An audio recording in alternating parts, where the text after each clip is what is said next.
The insertion of an implant requires bone regeneration.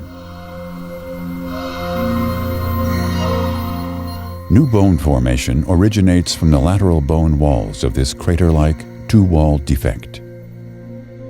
It is supported by the applied layer of autogenous bone chips locally harvested with a bone scraper. The second layer of deproteinized bovine bone mineral particles helps to over-contour the ridge and provide long-term stability. This is achieved by the low substitution rate of the xenogeneic bone substitute. An applied collagen membrane serves both mechanical and biological purposes. Mechanically, the membrane improves the stability of the applied bone chips and deproteinized bovine bone mineral particles in the augmented area.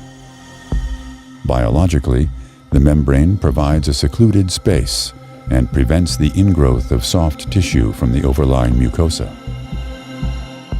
Biofunctional collagen membranes are a key element for guided bone regeneration and ensure uneventful wound healing. The membrane-protected space is filled with blood released from the ruptured vasculature spanning the bone and marrow cavities. The early proliferative phase is characterized by the formation of blood vessels to ensure oxygen supply. Bone formation occurs within a close distance from the vessels. This process is termed angiogenesis, which is closely related to bone formation. Fibroblasts follow and deposit a collagen-rich matrix around the newly formed blood vessels. Bone formation starts with the synthesis of an organic matrix consisting of collagen type 1 and other extracellular matrix proteins. Part of the osteoblasts become embedded in the newly formed bone and become osteocytes. Osteocytes form an interconnected network that later controls bone remodeling.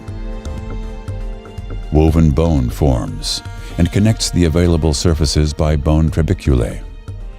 This primary spongiosa is immature. At this phase, the collagen membrane is still present and delineates the buccal aspect of the defect.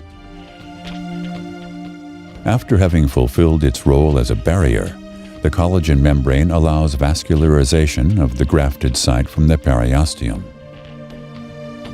The newly formed lamellar bone now undergoes remodeling. In the remodeling phase, deproteinized bovine bone mineral particles resist the resorption activity of the cutting cone. Thereby, the slow resorbable bovine bone mineral particles offer the clinical advantage of long-term stability of the newly augmented bone volume.